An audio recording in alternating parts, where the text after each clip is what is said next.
भगवान शिव का पुजारी था एक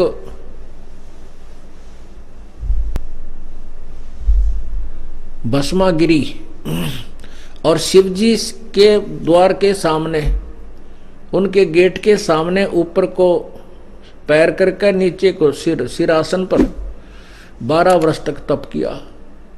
पार्वती ने प्रार्थना की भगवान शिव जी से कि हे भगवान, आप तो सर्वशक्तिमान हैं, आप जो चाहो सो दे सकते हो, ये आपका श्रद्धालु क्या मांगता है इसको दे दो, ये चला जाए यहाँ से। तो भगवान शिव ने कहा मांग भाई, क्या मांगता भस्मागिरी, मैं तेरे से अति प्रसन्न हूँ। भस्मागिरी कहने लगा कि भगवान वचनबद्ध हो जाओ तब मैं कुछ मांगू। भगवान शंकर ने अपना पीछा छुटवाना था कि बार ने आगे रोज निकलते दिखे धरना दे रखा है इसने। कहने लगा अच्छा भाई तथा मैं मांग क्या मांगता है, मैं वचनबद्ध होता हूँ। उसी समय खड़ा होकर के कहा कि मुझे अपना भस्म कड़ा दे दो। शंकर भगवान के पास एक भस्म कड़ा था जिसको किसी के सिर के ऊपर रख के एक बार यूं कह दे भस्म, वो तुरंत राख हो जाता था, जल जाता था। भगवान शिव ने सोचा ये भाई साधु भक्त है, अपनी रक्षा के लिए मांगता होगा, निकाल के कड़ा दे दिया, क्यों वचनबद्ध हो चुके थे। अब वो दुष्ट आत्मा राक्षस स्वभाव का धारण किए हुए क्या मन में गंदी सोच लिए बैठा था, क्या तप कर रहा था कि कड़ा लेकर, भस्म कड़ा लेकर शिव जी ने मारूंगा और पार्वती को पत्नी बनाऊंगा। ओए होए, वो तेरा गजब हो।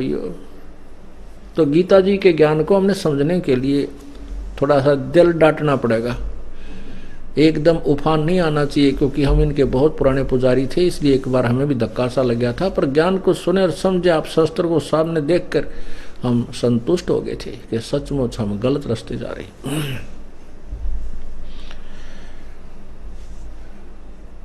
अब भगवान शिव जी भाग लिया अपनी मृत्यु के डर से। ये भी विचार करना ध्यान से, क्योंकि भगवान का भागना सिद्ध करता है कि शिव जी अविनाशी नहीं है, मृत्यु का कोप है। भस्मागिरी पीछे पीछे भाग लिया, भगवान शिव जी आगे आगे। भगवान ने आकर के पार्वती रूप बनाया और भस्मागिरी खड़ा हो गया, क्योंकि तो चाही पार्वती की थी। उसको यह भी मालूम था जब तक तेरे पास भस्म कड़ा शिव जी निकट नहीं आ सकता, अपनी पत्नी की सुरक्षार्थ भी नहीं आ सकेगा। इसलिए भस्मागिरी रुक गया, शिव जी भागा जा रहा है, कभी पीछे देख ले, कभी डांक ठोक दे। उधर से शिव पार्वती रूप बना करके भगवान ने आकर के उसको अपना कहा कि रुक जाओ, आप क्यों भाग रहे हो, मैं तेरे पास आ गया हूं। भस्मागिरी डट गया। अब पार्वती रूप में भगवान ने कहा कि तू डांस करके दिखा मुझे। वो कहने लगा मैं तपस्वी आदमी हूँ। भस्मागिरी बोला मुझे डांस करना नहीं आता। पार्वती के रूप में भगवान बोला कि मैं सिखाता हूँ तुझे, इस पैर को आगे कर, इसको पीछे कर, इस हाथ को ऊपर ला, इसको और थोड़ा और ऊपर ला। और जब सिर पे हाथ आ लिया, जिसमें हाथ में कड़ा था भस्मागिरी का, उसी के सिर पर, भस्मागिरी के सिर पे जब हाथ वो कड़ा आ लिया, कह दिया भस्म, वो भस्मागिरी खत्म हो गया। तब भगवान शिव जी का दिल डटा, वापस अपनी पत्नी के पास आया। पुण्यात्माओं, ये कथाएं हम पहला भी सुना करते, पर दिमाग काम नहीं कराया करता है, क्योंकि हमारे पास ये तत्व ज्ञान रूपी टॉर्च नहीं थी, ताकि इस अंधेरे में हम पहचान सकें अच्छे और बुरे को। अब हमारे पास तत्व ज्ञान रूपी तराजू होगी, इस तुला पर हम तुरंत तोल कर देख लेते हैं किसका कितना वजन है। और ये भस्मासुर कहलाया, फिर वो भस्मा असुर, भस्मा राक्षस। रावण ने शिव जी की पूजा की थी इष्ट रूप मान के, तमोगुण शिव की। राक्षस कहलाया और कुत्ते वाली मौत मरा।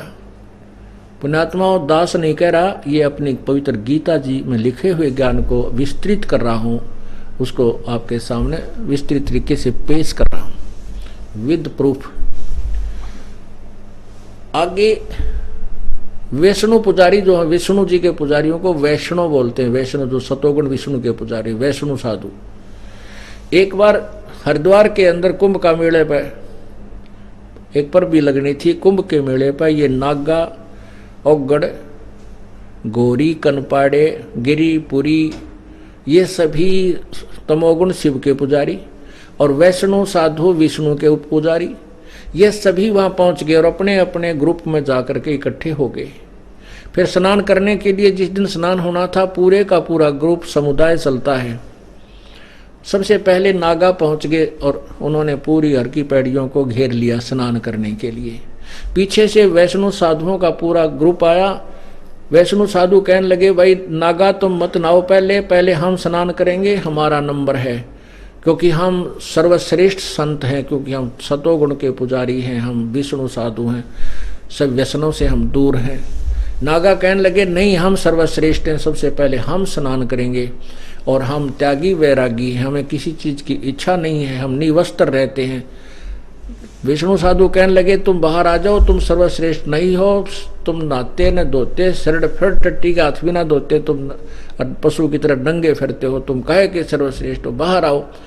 इस तरह बातें उन्होंने नागाओं को कह दी। नागा फिर अपना वापस मुड़ लिए, लट्ठम लट्ठा मुक्कम मुक्का। वो भगवान भी भूल गए, हर की पैड़ी भी खत्म हुई, नहीं याद रही, और ना ही वह पर भी याद रही जिसके लिए नान गए थे। मुक्का मुक्का फिर तलवार निकाल लाए, तीर मारे एक दूसरे को। 25,000 वो ये त्रिगुण पुजारी कट कर वहां पर जो है कत्लेआम हो गया, आपस में लड़ मरे और गंगा के पानी को लाल कर दिया और उसमें सब बह बह कर चाल रहे हैं उन पुजारियों के। पुण्यात्माओं, इस सदग्रंथ को हमने समझ करके तत्व ज्ञान को ग्रहण करना है और तत्व ज्ञान की रोशनी में कदम रखने हैं, कहीं ठोकर ना लग जा। पहले बहुत भटक चुके हैं।